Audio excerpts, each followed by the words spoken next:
We interrupt the internet with breaking news. This just in, scientists grew chickpeas in moon dirt, which means space has already invented expensive hummus. A harbor seal is hugging a rubber duck, and honestly, that is more emotional availability than most adults. And New Zealand's kakapo are in the mood because of berries, proving once again that nature is just a dating app with feathers.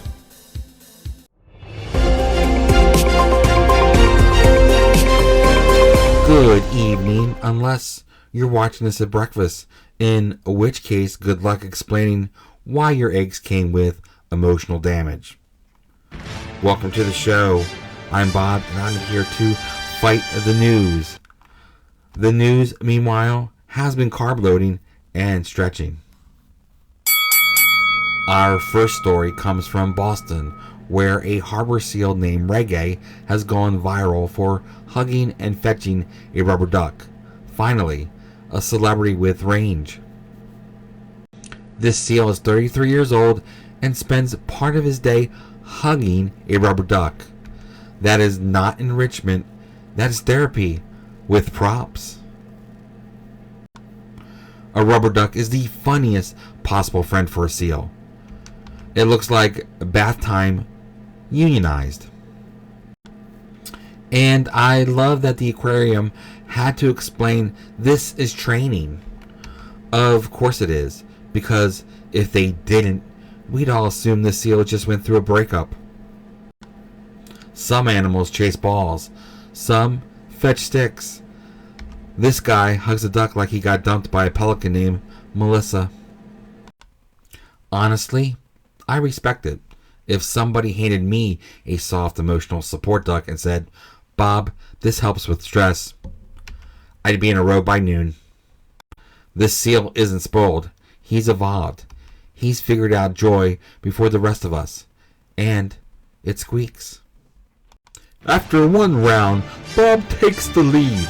The news came in with facts, but Bob countered with a harbor seal snuggling a bathtub narc. In New Zealand, a bumper crop of rimu berries has put the endangered kakapo in a rare mood for romance. Nature said, dinner first.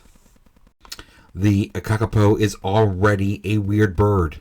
It's flightless, nocturnal, endangered, and apparently one fruit tray away from bad decisions.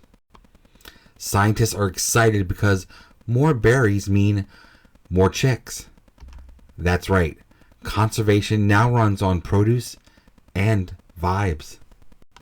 Imagine being a wildlife expert whose big update is, good news, the parrots are feeling flirty. That sounds less like science and more like a group text you should not be included in. I also appreciate that the bird is called a kakapo, which sounds like the noise you make when you choke on your own confidence at karaoke. And the whole thing is driven by rimu berries. So, the lesson is clear. For some species, love is not blind. It's seasonal and snack-based. This is the most relatable animal story ever. Nobody says, "I found myself." They say, "I had fruit," and suddenly texted somebody from 2019. The kakapo is proof that romance is alive. It's awkward, endangered, and happening because the pantry was full. 2 rounds in, Bob extends the lead. The news brought endangered romance, but Bob turned the bird courtship into a nature documentary hosted by a divorced DJ. Scientists at Texas A&M grew chickpeas in simulated moon dirt, which means the moon is now one step closer to becoming a Mediterranean appetizer. This is how space exploration gets me interested. Not rockets, not trajectories, but the phrase moon chickpeas. Because once you say that out loud, you're not doing science anymore. You're opening a restaurant at the edge of reason. Apparently, they used simulated lunar soil and got chickpeas to grow in certain blends. So yes, the moon can support life, specifically the kind you scoop with a pita. We are one NASA press conference away from hearing, "Today we unveil Artemis Hummus." And you know astronauts would act casual about it. "Oh, this? Just a light spread harvested from regolith." Regolith already sounds less like soil and more like a medication with side effects. Ask your doctor if lunar hummus is right for you. Also, chickpeas are the perfect first moon crop because they're high in protein. That's smart. Nothing says progress like planning to survive in space by becoming a distant floating deli platter.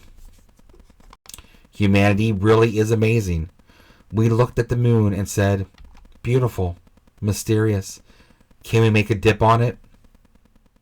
After 3 rounds, Bob still leads, but the news is rallying. One moon dirt entered the food pyramid. The chaos got federally funded. Time now for the bonus round, where the news stops making sense entirely and just starts free associating. In Phoenix, rosy-faced lovebirds are thriving by staying close to humans and air conditioning, which makes them the first birds powered by romance and HVAC. In Greece, people celebrated a flower war because apparently one town looked at bread ingredients and said, let's make this tactical. At the Winter Olympics, bagpipers played at curling in honor of the sport's Scottish roots, except the bagpipers were Italian, because even tradition now has a cover band. The bonus round flips the board. Bob lands punches, but the news unleashed a flower combat, HVAC parrots, and Italian bagpipes at curling.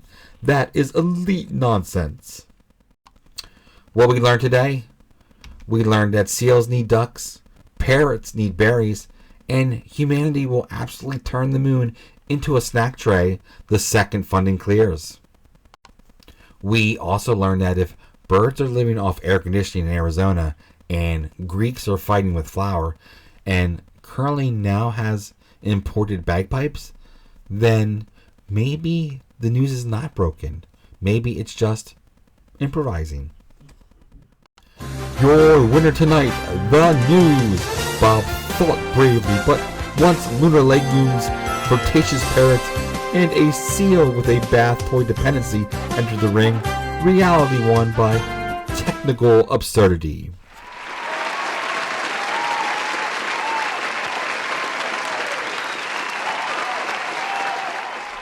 Until next time, I'm Bob. Good night, stay weird, and if anyone offers you moon hummus, ask what phase it was harvested in.